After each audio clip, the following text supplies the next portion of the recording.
All right, welcome back. We've been doing answering questions here for the last bunch of stuff, and we have over 90 of these questions and answers. And the most recent one we've been doing for a long time is supervision. Gone through my entire career, all the ranks, all the supervisors I've seen, good and bad, really bad, exceptionally good. Unfortunately, it's about 80%, about 90% bad, and 10 to 15% good. That's sad, but that's the way it goes. Okay, so if you want to ask me a question, remember we have over 90 of these, and then prior to that on realcopstoriesvideos.com, we have 355 just regular old cop stories. Look them up, they're fun, I enjoy them. But if you want to ask me a question, just email me at rsbcopstories@gmail.com. Don't be shy, I'll take any question you got, I'll try to answer it, okay? Now, what I'm going to do, since I made top step in the last video, is I'm going to explain to you how I got here, okay? I had an overall, all these stories, but in a synopsis, I'm going to tell you how I got here and what the ranks on my uniform mean, okay? And it's my department's pretty specific, but there are other departments that kind of are similar. We all kind of use kind of the same format, you know, stars, bars, you know, stripes. They're kind of all the same. But let me show you what here. And I got my uniform shirt right before I left. And believe it or not, it still fits. I can put it on, I want to show you, but it's really weird, it still fits. The reason why it still fits is when I got it bigger, because I used to wear a bulletproof vest underneath. So now that I've got my bulletproof vest built in already, it fits perfect, which is really weird. Okay, so anyway, so these are the uniform, and I'll hold it up so you can see it. Now, of course, when you start your career, and these uniforms can be brown or blue. This happens to be blue. They call you a slick sleeve. In other words, you are, this thing's kicking my butt here. You wind up, you know, with a sleeve of nothing, because you're right out of the academy, and no hash marks. This is 5 years for each one. So you call it slick sleeve, and that means there's no stripe. When you watch on TV, you see this kind of departments, you'll see nothing on the sleeves. Means they're probably an officer, probably under 4 years on the department, more or less. And then you get like 5 years on, 4 or 5, you take an oral interview and you get promoted. Okay, and that's what I did. I became a training officer to teach recruits. And when you become a training officer, we'll disregard this for now. Here's the arm stripes. You can see it okay on the camera? We're okay? You get these two. Okay, you get two. Kind of like a corporal stripes. Okay? And that's the training officer. And if you watch television or see the news, you'll see people like this running around with these things on. And usually with these two, most of the guys will have one hash mark on their arm, you know, on this side, to indicate they have some time on the job. And each hash mark, again, is 5 years. So this is a training officer status. It's called a policeman 3, but it's a training officer. Okay. And then and then the next level would be a community relations officer. I don't have that with me right now, but under these two stripes would be a star. Okay. And that means that I'm in charge of, first level supervisor, I'm in charge of 9, not in charge, but I direct 9 training officers below me in my little area, your car that runs 24 hours a day. One car runs 24 hours a day, so you got 2, 4, 6 training officers and myself on around the clock operations. So and their proteges, they're recruits, and I direct traffic. I give them orders. Orders from the sergeants and a bunch of other things, community relations type stuff. Then when you go take an exam for detective, okay, the first level detective is again these two stripes, but you have this little diamond below, instead of the star, this diamond is right under here, okay? So you have the two stripes and you have the diamond where my knuckle is.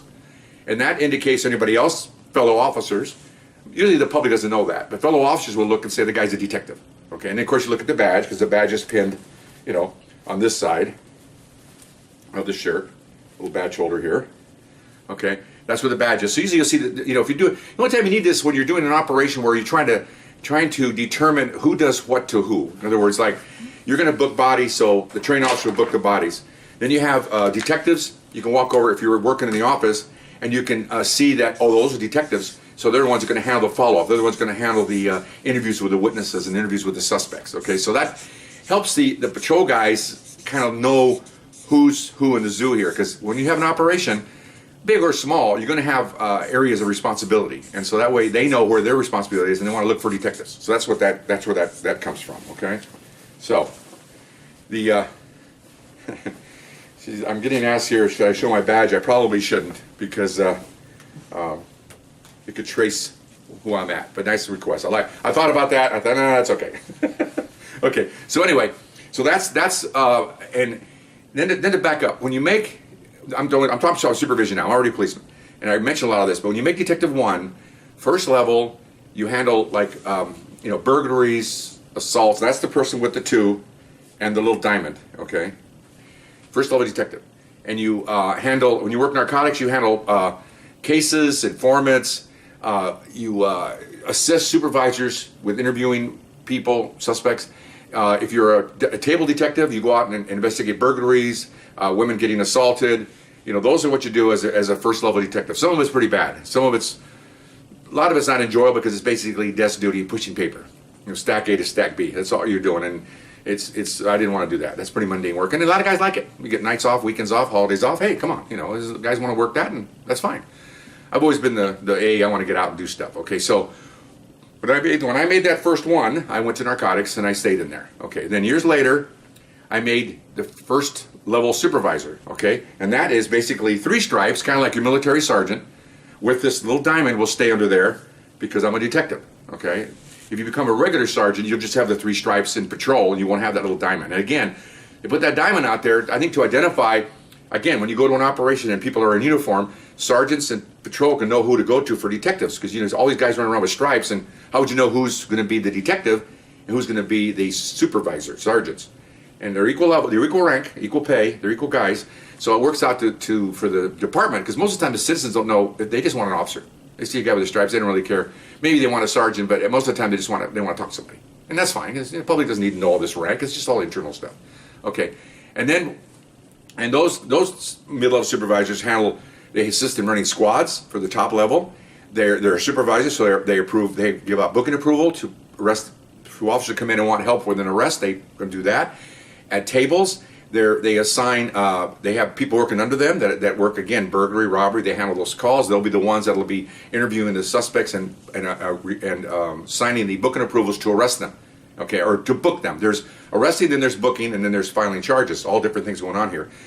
Patrol arrests, then they bring the detectives. Detectives book and write down the charges, and then goes to the district attorney or city attorney. So that's what the detective second level does. That's the guy with the 3 sergeant stripes and the diamond. That's his responsibility. Okay. Usually supervise, again, with like my stories, anywhere from 2 to 6 people. Not very many, because there's a top step up there that'll take care of all that. Okay. Now I'm a top step. And the last tape I told you I finally made it. It took a long time. It took me I've looked at my, because I'm writing everything down here. It took me 26 years to make it. And that's about average. Some guys make it sooner. Some guys make it later, because they want to pick someone, the board does, that's got some experience, and to draw from that. Believe me, you have to draw a lot of stuff for your experience. Whew. Okay, now top step is what I wound up retiring at. And this is the top step. The old military guys, it's a staff sergeant rank, pretty much. This diamond tells people and other police officers that I'm a detective supervisor, top step, okay? And these guys are over any patrol sergeants, okay? So when later on I'll tell you some of the stories. I get out there and there's a little bit of a contest between who's got the more rank, and then I get out of a car and these guys look at me, I'm the old guy getting out of the car. And a line, and then of course, along with that, I get out of the car and this is what they see, okay? Okay, and the sergeants mostly will have their 3 stripes, no rocker, nothing here, just the 3 stripes, patrol officers. And these, they'll have 1 or 2. Okay, each one's 5 years. Well, I have 6 here. Actually, I deserve 7. I didn't put the 7th one on because, 6 months after I made the 7th one, I retired. So I did, and I never wore uniform anyway. I was in undercover assignment, so I never. People tell me I should probably put the 7th one on there. I don't know what for, but anyway. So this is what they see when I get out of a car. And later on, I'll tell you some stories about, who's in charge here. Look around, and of course, all my other subordinates. We're wearing our what I call ninja outfits. They're like these SWAT dark jumpsuits, and we have police in the back, our badges, and then we have this on our arms. And of course, I get out of the car, wear our helmets and all that. And people look around. Of course, this just shines compared to the other people. All the other guys have hardly any stripes and none of these. So it's impressive to see that. Okay, and I've had to say it a couple times to patrol sergeants where there's a conflict, and I go, hey, and they kind of back up because they know that there's not many of us. I told you, 400 and some officers, only 30 of us. Okay, not many, and so it's like, whoa, this is like, whoa.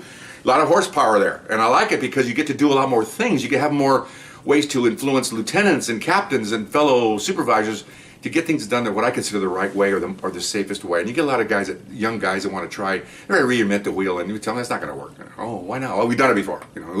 They clam up because, again, these talk. The other stuff walks, okay? You got to talk the talk. And I talk the talk. And I'm not bragging because all the top steps I work with, we're all alpha. We're all alphas. Lady too. I had a couple of ladies that work for me here now, this alpha. They're alpha ladies, man. They're in charge. And they tell you this. When you make it, you get sworn in, they tell you are now in charge. There's no longer passing the buck. You are the buck. Okay? You take responsibility for everything. Not to blame. Remember, you're responsible, you don't get fired. Take the blame, you get fired. It's an old thing we use anyway. But basically, you're now responsible for your actions, for the actions of your people. And so the assignments of this particular rank is what I've got coming up next. And it's usually in charge of 8 or more. Usually have 1 or 2 subordinates. In other words, the 3 stripers below you, usually. And then you have anywhere from 6 to 7 people below them. So you usually have anywhere from 8 or 9 people. You're supervising anywhere from 9 to 11. Just depends on how the personnel issues rack up. And so a lot of responsibility there. And I'll get into the stories here a little bit, the next story, but you want to make this. And I didn't fight hard, but I worked hard to get here. Okay, I really worked hard to get here. 20-some years later, I made it. But sometimes when I'm here, and I'll tell you later, and I'm getting bombarded by incompetent lieutenants, wacky captains, sergeants that don't know what the hell they're doing, lieutenants in patrol that think they're hot stuff, all this stuff's coming at you. I thought, I pine away for the days where I had nothing, okay?